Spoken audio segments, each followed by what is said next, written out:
Fala aí galera, aqui é o Eduardo do canal Geek Dev, o seu canal de nerdologia.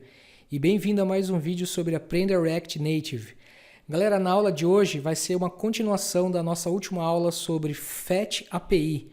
Nós vamos, na verdade, fazer uma melhoria nessa nossa flat list, onde nós fizemos um fetch dos dados de uma API da intranet. Na verdade, se você se lembra da última aula, quando nós executávamos a nossa aplicação, você vê que enquanto a API estava sendo carregada, nós não tínhamos nenhum feedback visual para o usuário. Ou seja, a gente não consegue ter ideia se a página está sendo carregada, se os dados vão ser carregados, se a gente tem algum problema de conectividade ou não. Então a proposta da nossa aula é colocar um feedback para o usuário mostrando que os dados estão sendo carregados. Tá legal? Para isso a gente vai estar utilizando um componente do React Native chamado Activity Indicator. Esse componente nada mais é do que um loading, ou a gente pode chamar em outras linguagens de programação como um spinner, tá legal? Que a gente mostra para o usuário que o processo está sendo executado.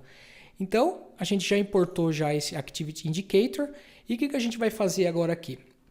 Inicialmente, nós precisamos dizer para o nosso estado da nossa aplicação que nós vamos ter um estado chamado loading. Tá? Essa variável ela vai ser uma variável booleana e a gente vai iniciar ela com o valor true. Tá bom? E o que a gente vai fazer? Aqui no nosso fetch, se você lembra na última aula nossa, a gente transformava o nosso retorno para JSON e depois que a gente transformava esse valor para JSON, nós pegávamos esse results, que era um array, e a gente mandava para a nossa variável de estado chamado data. Isso significa o quê? Quando ele caía aqui nesse trecho de código, significava que o dado já veio para o dispositivo do usuário. Então significa o quê? Que o nosso loading ele já não está mais true. O dado, a nossa renderização ela já acabou. Então, o que a gente faz? Aqui eu vou chamar o loading para falso. Tá bom? Significa que ele já terminou já de carregar os dados já foram transportados. Isso aqui não é só. O que a gente precisa fazer agora? Aqui embaixo, nós temos o quê? Assim que a página ela já entra nesse render, assim que o nosso componente ele já entra no nosso render, ele já sai já trazendo tudo. A nossa proposta vai ser diferente disso. O que a gente vai fazer? Aqui antes do nosso primeiro return, a gente vai verificar o quê? Nós vamos verificar se o estado.loading significa o quê? Se esse cara for igual a true, como esse é um operador ternário, a gente não precisa colocar isso aqui de forma explícita. Somente se a gente fizer isso, a gente já está validando já que ele é true, tá bom? Então o que a gente vai fazer? Eu já vou colocar um else aqui, tá? Já vou identar o nosso return e vou fechar aqui a chave.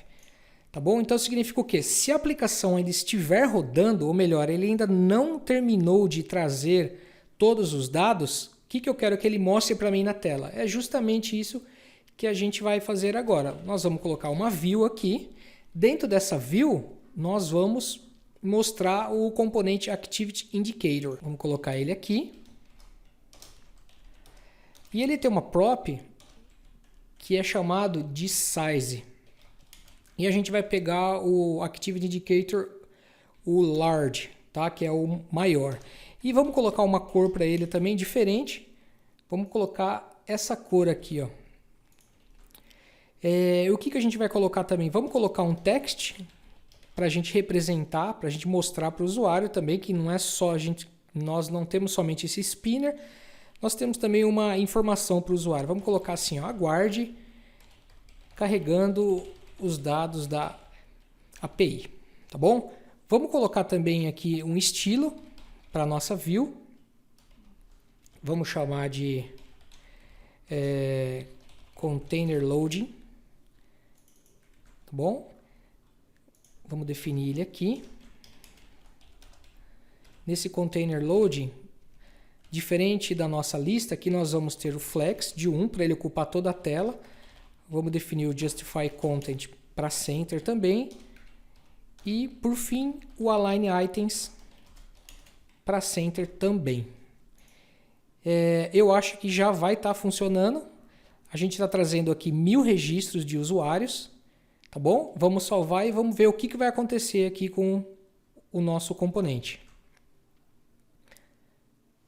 Opa, deu um probleminha aqui. Nothing was returned, rendered. Ah, pessoal, uma falha minha aqui. Na verdade, faltou o comando return antes. Faltou eu colocar o return. Uma falha grave, perdão. Coloquei o return aqui, tá bom? Vamos salvar e vamos ver o que vai acontecer. Então agora ele vai carregar a nossa aplicação e aqui está o nosso feedback visual. Então vamos rodar novamente. E aqui você percebe que quando a aplicação começa a carregar, a gente tem esse feedback visual para o usuário e assim que acaba, o nosso array ele já está preenchido, a gente já traz a lista já para o usuário, né? Isso aqui você vê que é muito mais interessante do que você trazer, na verdade, essa tela em branco até que os registros sejam renderizados. Tá certo, pessoal? A aula de hoje é um pouco mais simples. Eu agradeço a participação de vocês nos comentários dos vídeos e se você gostou desse vídeo, curta e compartilhe aí com seus amigos. Um abraço e até mais.